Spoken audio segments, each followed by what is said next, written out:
a travel guide for visiting the California beach town of Dana Point. Sitting just south of Laguna Beach, Dana Point, population 33,000, has a cool, relaxed surf vibe that's relatively undiscovered by the tourist throngs that visit most of Southern California's beaches. Dana Point is for you if you're looking to get away from the crowds, visit someplace that's a little bit undiscovered. In this video, I'm going to tell you everything you need to know if you're planning a visit to Dana Point. We're going to take a look at the beaches, we're going to take a look at the harbor, we're going to take a look at Dana Point's historic Lantern District, we're going to take a look at the hiking paths, we're going to see some of the hotels you might choose to stay in, or perhaps where you might even want to camp. And of course, we'll take a look at some of my favorite things to eat.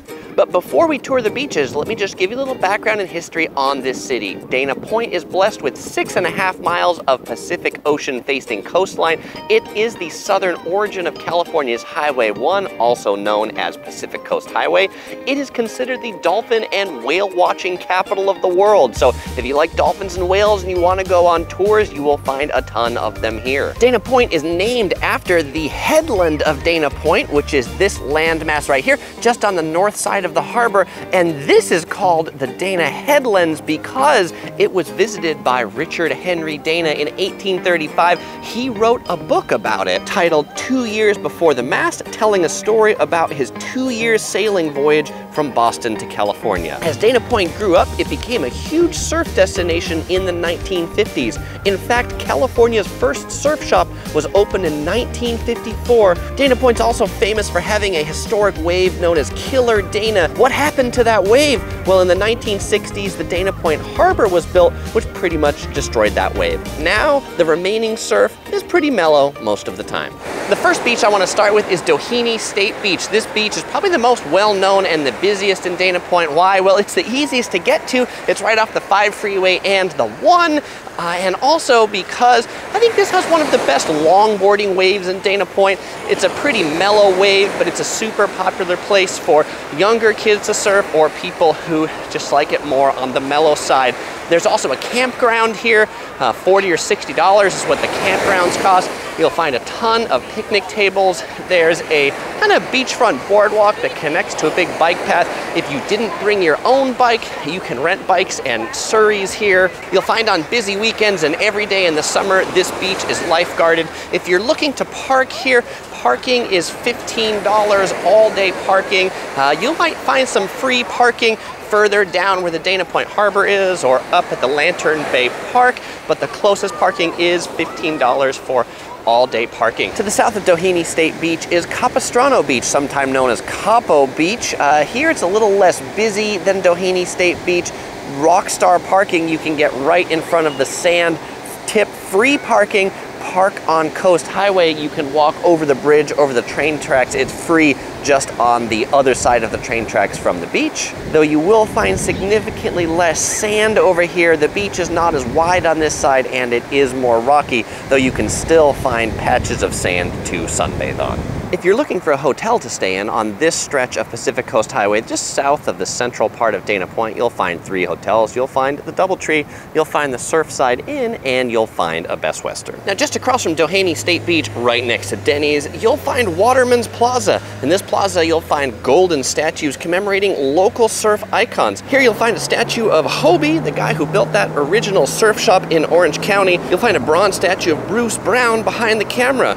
Bruce Brown made the famous surf movie Endless Summer. His production office was here in Dana Point. Just to the north of Doheny Beach is probably the second most famous thing in Dana Point. It's the Dana Point Harbor. This area is where people park their boats. There's also a bunch of shops and restaurants here. My favorite part about it, though, is the harbor front boardwalk, which if you want to walk and enjoy the ocean and the fresh air and the coolness of Dana Point, but you don't want to get your feet sandy, well, check out the Dana Point Harbor. Now, if you are looking for some place to eat, one nice part about coming down here during the pandemic is most of the restaurants have set up a whole bunch of extra outdoor seating. If you walk around the harbor, you should be wearing your mask if there's people around.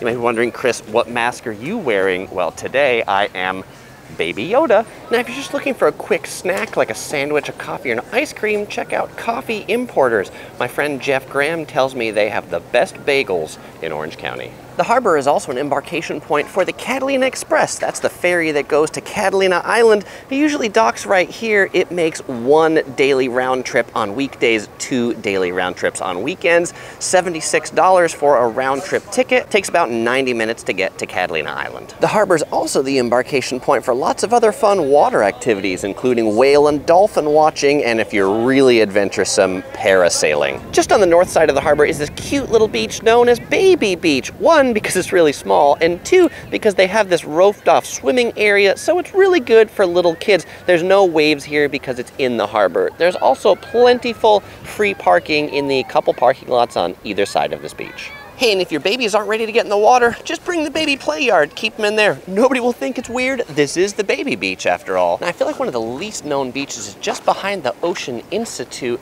This is famous for Dana Point's tide pools. To get to it, you go through this staircase that has all this fencing around it. I think so that they can close it off when the surf is high. But when you come down here, you'll be on this little beach. It's basically you and very few people. The tide pool area is just back here, and it's kind of neat to be here underneath the headlands. Now, I particularly like this stretch of beach. Why? Well, because when you're down here, it feels like the rest of the world melts away. There's no boats, there's no cars, there's just you, the surf, and the sand. Now, I also want to point out, if you're coming to do tide pooling, make sure you come at low tide. Negative tides are the best tides. Just go to Google, type in Dana Point tides, and find a day and time that has a negative tide. Now, once you're done exploring Headlands Beach, come out here on the jetty. You don't have to walk all the way down the jetty because it's a really long walk. You'll find a lot of people typically fishing out here. This is a great view just to come back and take a look at Dana Point's harbor. If you're here on a warm summer weekend, you will find tons of people out in the harbor, kayaking, stand-up paddleboarding, just enjoying life out on the water. Okay, heading just up the hill from the harbor is a really neat hiking area up on the Dana Point headland itself. It has 2 parts, one right here that overlooks that harbor. There's a small little trail. It's like a 5-minute hike, but the views are really neat from here. This is where you'll get the best views of the harbor. And then the second hiking area, it's just up on the top of the headland. You'll find the entrance to the main part of the trails just behind the Nature Interpretive Center. There's a small parking lot here, there's public restrooms, and you can even hop on inside to get a little bit of background about the natural habitat. I will point out that I'm shooting this during the COVID-19 pandemic, and so the trails are closed at the moment, but this video is going to be on YouTube for a long time, and I'm sure the trails will reopen again. So do check the trail opening status if you're watching this near the time I shot this video. Now, if you're looking for shops and restaurants beyond Dana Point's harbor, you're going to find that in the Lantern District. Pretty easy to find. This is Pacific Coast Highway, the 1 coming from Laguna Beach. Just to the right here is Del Prado Avenue. You'll see the arch that says Dana Point Lantern District. This is the historic part of Dana Point where the original houses are. And it's kind of neat, on this part of Del Prado, they've made the street lights the classic Dana Point lanterns, and you can see this is the street of the Ruby Lantern. Now, if you've already done enough walking on your day in Dana Point, well, then just take a scenic drive down Del Prado. And if you want to explore Dana Point's other historic surf shop, check out Killer Dana here in the Lantern District. Now, just 2 blocks from that Killer Dana surf shop, there's a really neat overlook over the harbor. You'll know you'll have found the entrance to it when you see this white arbor. Go underneath the white arbor. Just beyond the white arbor, right here, is where you're gonna get some of your best views of Dana Point Harbor.